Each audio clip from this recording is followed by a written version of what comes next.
Will Taylor, thanks for coming aboard the Anatomy of a Concert Series Part 2. It's Monday about noon, and here I am on the land that I live on in South Austin. You may hear a chicken or two, but if you're interested in following along on this journey on how I create the next Strings on Grass concert series from scratch all the way up to the first concert, be sure to subscribe below. There, you can listen to this as a podcast on your device, or you can click on the video playlist below. Be sure to become a Strings Attached mailing list member by going to stringsattachedmusic.net, and you can get 3 free tunes to get an idea of what we do. If you're new to Strings Attached and you're coming from some other part of the world, you don't know what the heck it is we're doing.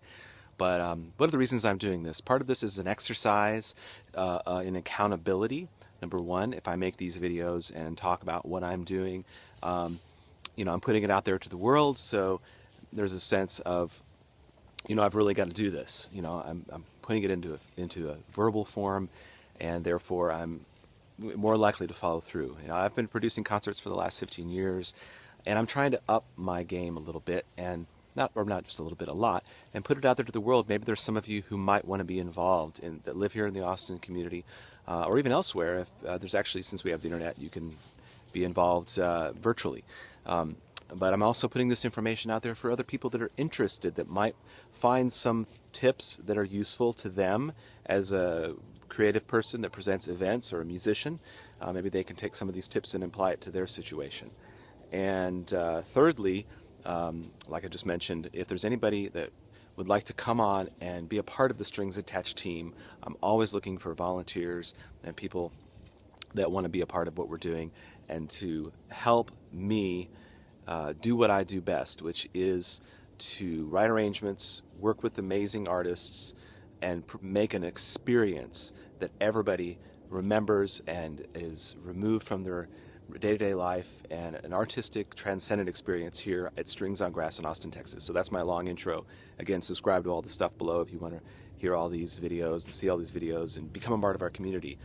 The fourth goal is I'm trying to create a tribe of people, and show that it's possible for a musician or an artist to make a living in their own community, that they don't have to go out and tour and be gone and be on the road and spend a lot of money on gas and be in a car, that it's possible for a musician to form a tribe in their city, in their community, and make a living. So that's what I've been doing for the last 15 years, and I've done it pretty successfully, and I'm trying to up the game on that. So love to hear your comments. Comment below.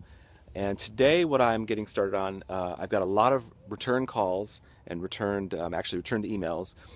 I almost have all of the artists ready to go for the 8-part monthly Strings on Grass series. I've heard back from Jimmy LaFave, Christine Albert and Chris Gage, Grace Pettis, Bob Livingston, who else? Dana Cooper. I've had a really cool idea about doing the Abbey Road show again with a small band with bass, drums, and guitar, and a string quartet in a new way that we haven't done before. And so I've kind of put that into the schedule. I'm putting all the pieces together. But the thing that really occurred to me this morning, that part of this game of presenting a show, presenting a series, is it's a game of the clock, of the ticking clock. And the minute I have somebody confirmed, which on March 14th, I've got the first artist confirmed. It is toward the end of January right now. Now it becomes a game to use every available second to get the word out and get into the awareness of this series into the collective consciousness of my tribe in as many ways as possible. So one of my top priorities, if I'm looking at the top of the things I want to get done first, is to get the information of the confirmed artists out there on all channels, as many channels as possible, and get that going. So number one, my website, all the calendars, and then a thing I call the default social media. So I've got a huge social media presence. I want to get all those people, those thousands of people, seeing and hearing about what's coming up. So if I wait till tomorrow, then I will have wasted the inventory of all those hours today when I could have have that information go out into the collective consciousness of those people on social media about the show coming up. So I want to get the default social media automated and set at some level so that I have at least 2 or 3 posts going out a day. And once that's set, then I don't have to worry about it. Then I know that at least 2 or 3 posts are going out a day, and it's getting out there into the collective consciousness of my tribe.